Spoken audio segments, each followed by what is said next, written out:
Hello everyone, welcome back to the channel. Today we will be going over the predictions for UFC 319. I am pretty excited. I have a lot of thoughts, so let's just get into it. The first fight on the card is with Alibi Idiris and Joseph Morales. So these guys are both new to the UFC.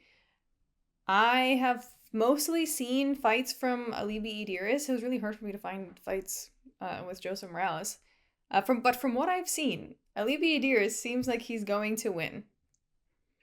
He's got that strong mountain Muslim build where he's just very durable, very creative. I was actually watching the fight that he was in with Russian commentators, and I was like, oh wow, they should Russian commentators are way better than the English speaking ones. They make it fun at least. But anyhow, I'm going with Alibi Idiris by output mogging Joseph Morales. So let's move on to the next one. Karine Silva versus Dione Barbosa. Honestly, I want to side with Dione Barbosa. The only thing that makes me question this is the fact that she took this fight on super short notice, so I don't know what her fighting camp looked like or preparation, but I will say though, they fought in 2019, by the way, for in a different organization, and Dione Barbosa won. It was a decision win. I just feel like Karine Silva is too slow, for some opponents. Sometimes it's fine if her opponent is can be easily intimidated.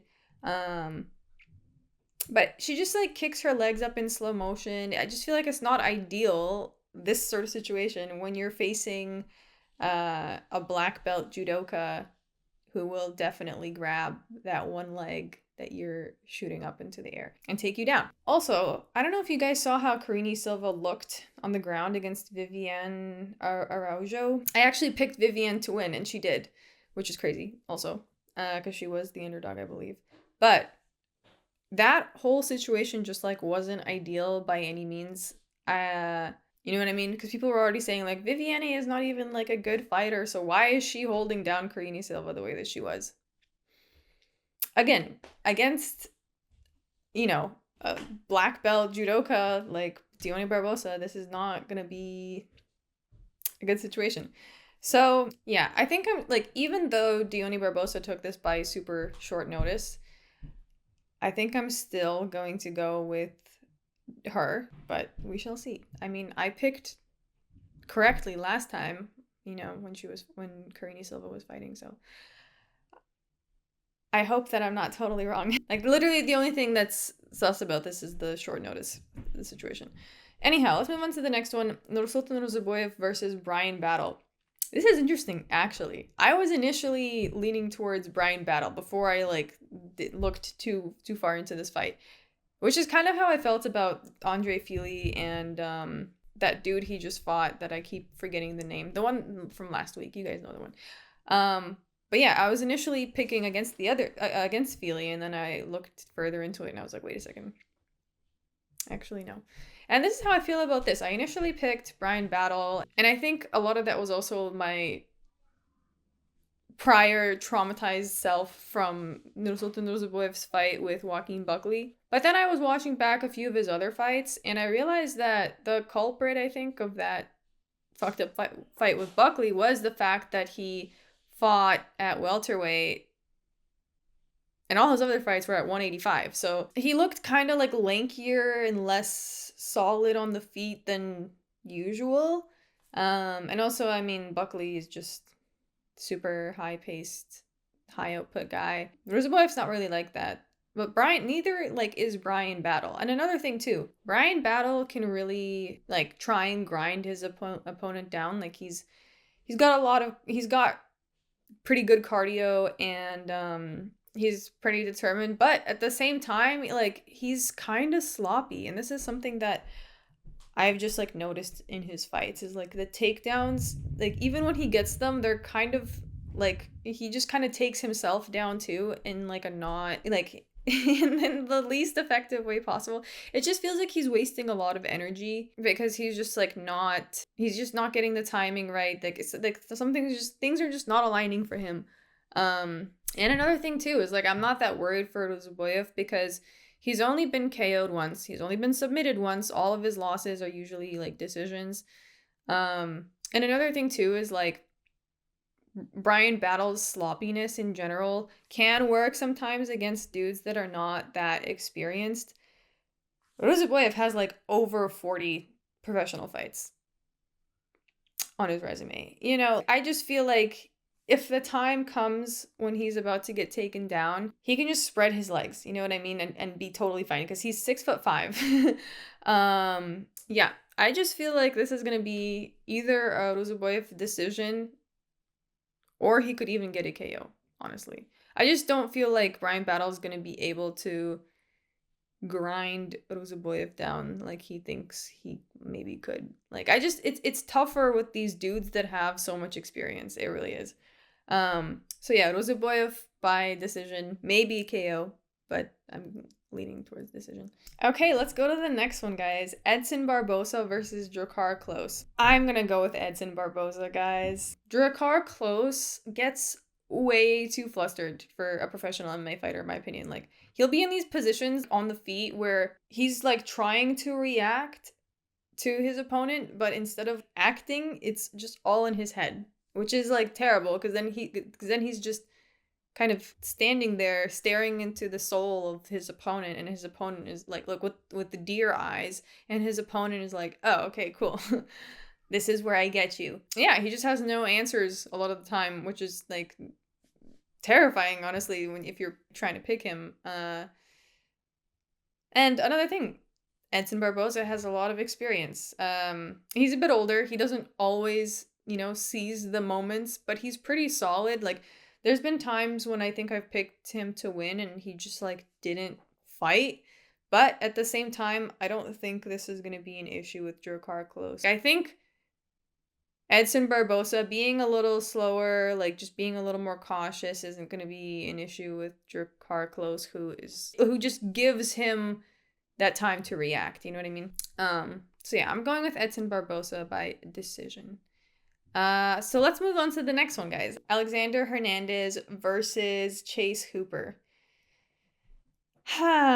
So I feel like this is a small step up in competition for Chase because his last 3 fights consisted of 2 Gramps and 1 Masochist.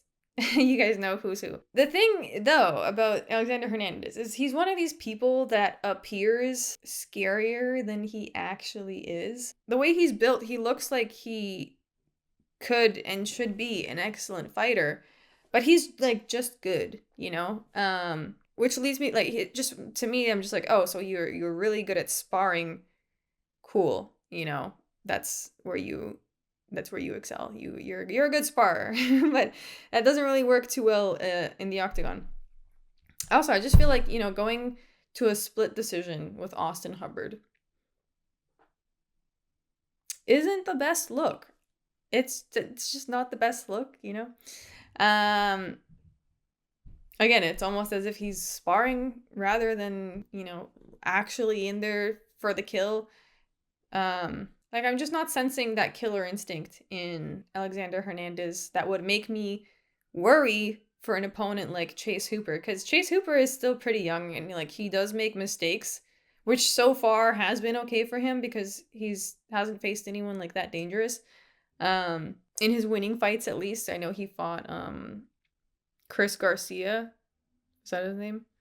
The Psycho. I think it was Chris Garcia. Anyways, and he lost that fight, but his last few wins, he hasn't really, like, those dudes weren't like that dangerous as opponents. So I'm gonna go with Chase Hooper because I do think he has more of that go for the kill mentality, and I think that's gonna be a big factor here. Like, even if Hernandez does well, I just don't see him going like beyond a certain level of intensity. I've never seen him really do that to begin with. And I just don't think he's that dangerous, and I think that that's an important factor in this fight. So yes, I'm going with Chase, probably by decision, but I don't know, who knows, he could get a finish. But yeah, I'm going with a decision. Okay, let's go to the next one, guys. Jessica Andrade versus Lupita Godinez. I'm going with Jessica Andrade, guys. Lupita Godinez has exposed herself to me.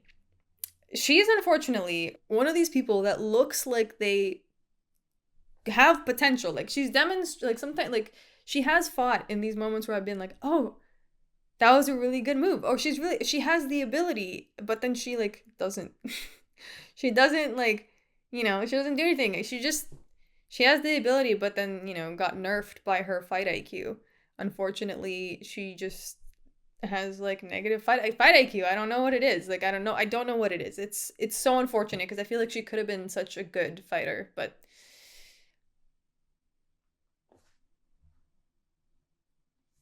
yeah, she'll like straight up have her opponent in check and then proceed to not use her final move. Like I my brain breaks honestly when I watch this. I'm like, why are you not, there's so many moves you can do right now. There's not even just one. Like you can do so many things and you choose to just not, which is just wild to me. Wild. Like going 90% of the way, and then just like you just have 10% left and you just don't, and even though Jessica Andrade hasn't like been showing up in the octagon with like any new improvements, she is at least reliable, and while reliability sometimes means that you can get figured out by your opponent and countered, I just don't think that will happen here. Again, Lupita Godinez, she does not have the ability to like learn as the fight goes. So I think Andrade is just gonna go in there, pressure her, go into her usual hunt mode and dictate the pace, and basically point stack her way to a decision victory. That's what I think is gonna happen. Yeah. Let's move on to the next one. Gerald Meerschaert versus Michal Oleksiejczuk. This is an interesting one. Because I feel like on the feet, Michal Oleksiejczuk has the advantage. I think he's much better on the feet. And also I've seen some really solid moments from him in previous fights. He just has good aim, basically. The only thing is that I hope he's like worked on his overexcitedness. Like, we've watched him get overexcited with the Kevin Holland fight, lose sight of danger, and like just thinking like, oh, I'm just gonna finish him real quick, and then getting his arm fucking broken, you know what I mean? But I honestly feel like those moments were learning experiences for him. Like, I don't think he's gonna repeat. Usually fighters don't repeat that sort of thing. And I also remember after that fight, he was sitting down in the corner being like, oh my fucking god, I was so close, and they just fucked it up.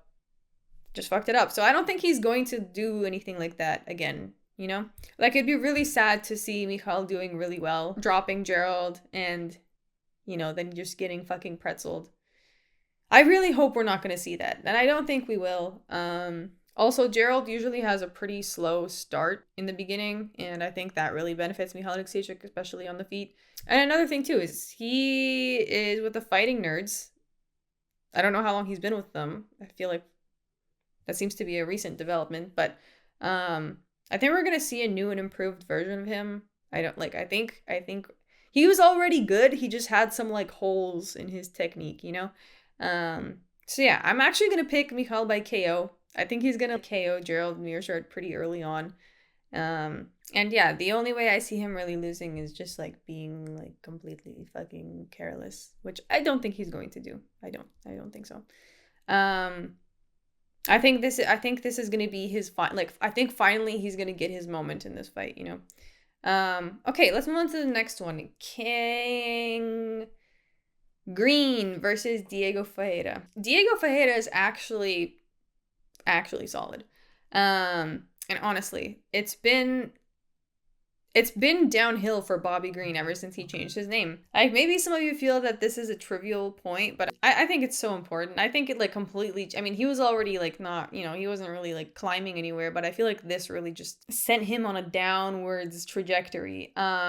And again, ever since he changed his name, those last 2 fights that he fought in, like, he just wasn't fully there. Like, something was off. He like You know, he just went on the wrong road and kept going. So, and in his last fight with Ruffy, which is the most comparable fight to this one, I feel like he just kind of looked like a fucking grandpa with his style. I don't know how else to say it. Like, his style is not aging well with him. He half commits to his striking while like still trying to uphold this illusion of being like spontaneous and unpredictable. Like things are just not aligning for him. Like these like things that used to work are just really crumbling apart, it feels. And also Diego Ferreira, as I said, is actually really good, very present inside the octagon, and this is the main reason why I'm picking him. I feel pretty confident about this pick too. And I think presence might be one of the best bases for MMA, because if you're like there and you're able to focus like without any distraction, without like any gimmicks, which is Bobby Green full gimmick mode. When you're able to do that, you can like you are bound to find a finish, and especially against a guy like Bobby Green. So I feel like Diego Ferreira is going to KO Bobby Green. It's bound to happen. I don't know when it's gonna happen, but I just feel like it fucking will. And even though I think Diego Ferreira is actually older than Bobby Green, I don't know, but he still looks in good shape. Like, I just watched back his last fight and I was like, oh, he's fully there, you know, not making any mistakes, looking clean, everything's looking good, like super reliable. I don't see how he's going to lose to fucking Grandpa Green. Some people just get hit with the fucking elder syndrome like really early, and a lot of the times it's these people with extremely fragile egos. Bobby Green is the poster child for that. Anyhow, let's move on to the next one, guys. Tim Elliott versus Kai Asakura. I'm going with Kai Asakura. Tim Elliott has the fucking weirdest fight style. I was watching him and I was like, what is the goal? Like, I see what the goal is, but like, this is so odd. Like, I don't know. A little bit gimmicky, but I don't know. I guess it works sometimes. I just don't think it will be effective against someone like Kai Asakura, who's really fucking fast on the feet. Like, this is effective against Sumudarji, who's lanky and fucking slow, you know what I mean? Like, yeah, you could take him down, you could land some shot, like, you'll probably overpower him, but Kai Asakura doesn't have that same energy. Also, Asakura just fought Pantoja and honestly did pretty well against him, all things considered, up until he got pythoned. And Tim Elliott just does not possess the same kind of threat. He just doesn't. This isn't skinny Sumudarji. So I'm going with Kai Asakura. I think it's pretty straightforward.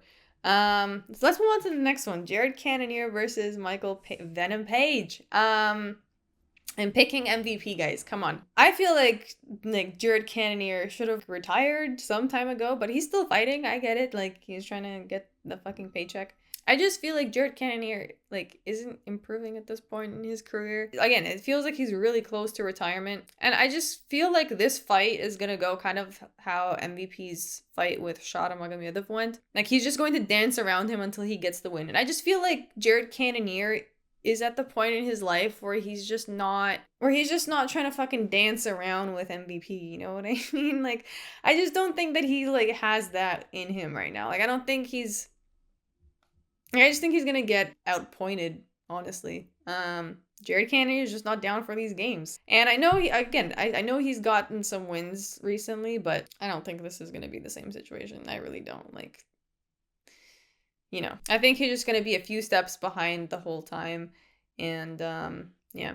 He's past 40 now, I think, right? Or I don't know. He's up there for sure.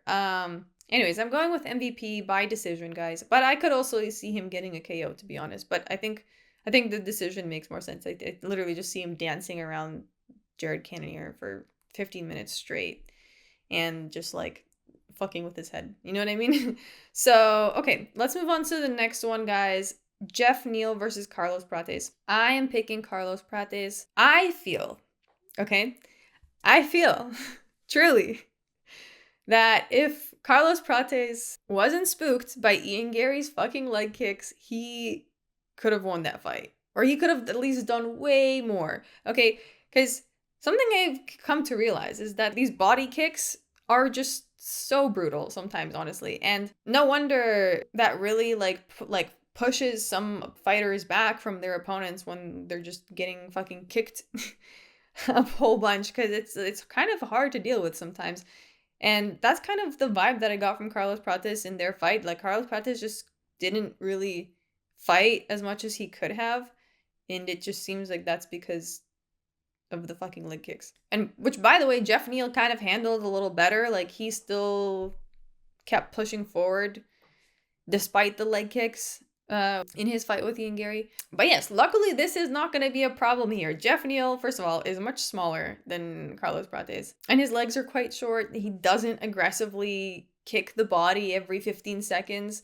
And Geoff Neal is just not going to be as lethal as Ian Garry was for Prates. Like, he's just not. I feel like this is a very winnable opponent for Carlos Prates. I think Carlos Prates will actually be able to get in the zone this time around, and maybe even get a KO finish, honestly. Because, again, last time when he fought Ian Garry, that just didn't happen. He never got in the zone. He was always just kind of like, oh, how the fuck am I supposed to fight this guy if he's kicking me every 15 seconds, you know? So anyways, I think this is a very winnable fight for Carlos Prates. Let's move on to Lerone Murphy versus Aaron Pico. I keep forgetting that Lerone Murphy is undefeated. It's kind of hard for me to gauge how good Aaron Pico is because this is his UFC debut. He's been a Bellator bro. But I've been trying to gather a feel for the skill level of his opponents in Bellator that he's been finishing, and I just don't think they're on UFC level. Like, they don't look terrible. They're not like total cans, but I'm just saying, like, they're not like the opponents that Lerone Murphy's fought before. You know what I mean? Like, I just don't see Aaron Pico cutting through Murphy on the ground like he did with these other Bellator bros. Like, he's not, like, Aaron Pico just had them in positions where they were barely defending and he was able to, like, excel. Like, that's just not going to happen in the UFC. Like, I don't see that happening on a co-main event in the UFC. I just don't. You know what I mean? Like, I just don't see Aaron Pico doing this to anybody with a good fight IQ. And which is something I've noticed that the Bellator bros consistently lack. Like, that's something I've noticed in the organization is, like, oh, a lot of these dudes in that organization just, they don't have answers. They don't have answers and they're getting finished. So yeah, I'm picking Lerone Murphy, guys. I don't know how he's going to win, but I do think he's going to win. Like, rarely, first of all, does a Bellator bro come into the UFC straight from Bellator and, like, get a win. Like, didn't this happen with Patricio Pitbull where he came in and kind of lost that first fight and everyone was like, yeah, well, what did we really expect? Like, anyways, you know, those are all the thoughts I have for that fight. Let's move on to the next one, guys. The last fight, basically the fucking main, the entire event. Dricus du Plessis versus Khamzat Chimaev. You guys already know who I'm picking. And listen, okay? Listen. I picked DDP to win against Adesanya. That was a fight that I felt DDP could power through with his sheer determination. And I also just felt like Adesanya was, like, just mildly retarded enough to, like, not have answers at certain points. And I also just knew that he's not really one to, like, his grappling isn't, like, amazing, you know? So I was like, okay, yes, this is a totally winnable fight for DDP because he's just going to train his ass off. This is a matter of skill here. That was a fight where I was like, okay, which one possesses more ability, skill to win? And it was DDP. Okay. This situation is different, by the way. This situation is very different. And it's kind of giving me, in a way, like Pereira versus Ankalaev vibes a little bit. Where everyone was like, Pereira's so good. He's going to win. He's more skilled. I also thought this, and then I realized, like, oh, but Magomed Ankalaev is just, it doesn't matter. He's just going to win because he needs the win, you know? Also, I don't know how else to say this, but I feel like DDP is just built perfectly to get strangled by someone like Khamzat Chimaev. Like, what is he gonna do with those legs when they're trapped, yo? What is he going to do? I like legit think this is as far as DDP's regional style gets him. Like, I know that he's trained a lot and, like, worked around his awkward build and awkward style and made it work for him. But I feel like really I'm gonna try to explain this as best as I can, but this is a different kind of game he's stepping into right now. I also feel like Khamzat is such a psycho savage. Like, he's just going to go straight for those fucking knock knees. Like, I don't know, he's going to do everything in his power to finish this fight in like the first 10 minutes. Like, I would not be surprised if DDP leaves with some sort of injury, with some sort of knee injury, especially. I would not be surprised.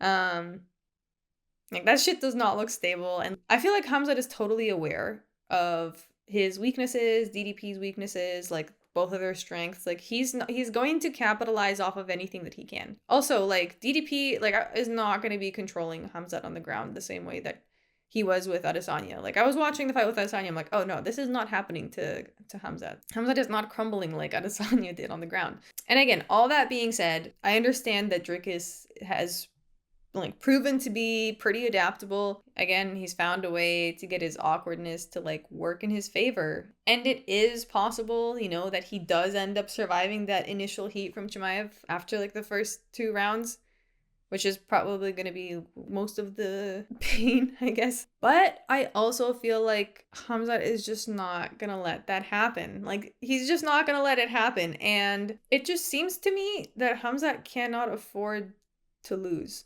And I'm just not getting that same vibe from DDP. There's a difference between being a tough, skilled, and well-prepared fighter versus like an I can't lose, I'll walk through fire mentality, Khamzat is legit feral in his competitive intensity, where he's not even approaching this as a sport, but rather like some sort of survival scenario. You know what I mean? And you guys cannot tell me that you can't see that. That's when I watch him fight, like, people are like, he's so good. I'm like, yes, do you know why he's so good?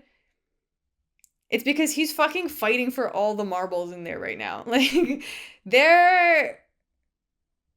I don't know how else to say that other than like, I can feel that energy. And I hope I'm translating this well to you guys right now, because I feel like this is going to be the biggest deciding factor of this fight, is just Khamzat cannot afford to lose, and he will stop at nothing. Like, you have to understand, when that much adrenaline is pumping through your system, it doesn't matter. Like, you kind of become an unstoppable force.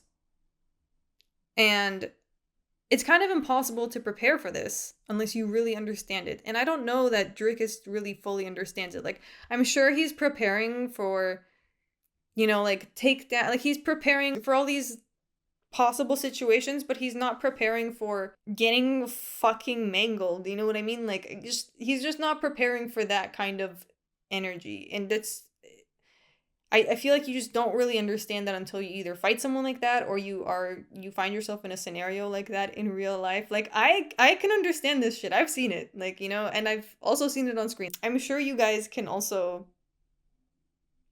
confirm this with me. Like, I am not tripping. For this exact reason, I cannot pick DDP. This is a very different situation from like fighting Adesanya, a very different situation from fighting Strickland.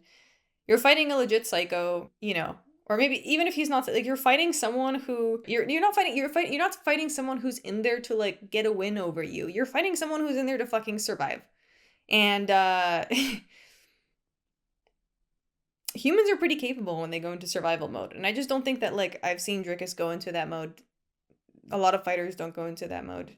And Khamzat goes into that mode from the fucking get-go. So I'm picking Khamzat. I think, honestly, like, I think he's going to get like a submission. I think he's going to get a finish in round 2. But maybe even in round 1. I don't know. But I think like round 2, I think Drickus can survive maybe in the first round, but I just don't see this. I don't know. I just don't like, I don't see a guy like Drickus surviving someone like Khamzat for that long. I'm really trying to like feel this out in my head, and it doesn't make sense, So yeah, I'm going with Khamzat Chimaev, guys. Second round finish, maybe first. Yeah. Anyhow, guys, that is all I have for you today. As usual, I will be going live for the weigh-ins, so on Friday. So do stay tuned for that, because that's usually where I get to tell how well a fighter looks. Like that's where I'm gonna know how prepared Dione Barbosa is. You know, that's where I'll confirm. That's where I will confirm all of these things with you guys. So do stay tuned for that. Let me know what you guys think about my picks. Let me know who you have. Yeah, I think this is one of the most exciting cards we've had this year. I just kind of been waiting for it. Like, this is like more exciting. I was already so excited for DDP versus Adesanya, and I just think this is like another level. Like, we've been talking about this since that fight. So anyways, guys, thank you for watching. I'll see you guys on Friday. You can also follow my second channel. I keep forgetting to promote my second channel, but yeah, you can follow my second channel, subscribe to the membership if you want. There's 2 different ones. And yeah. See you soon. Bye.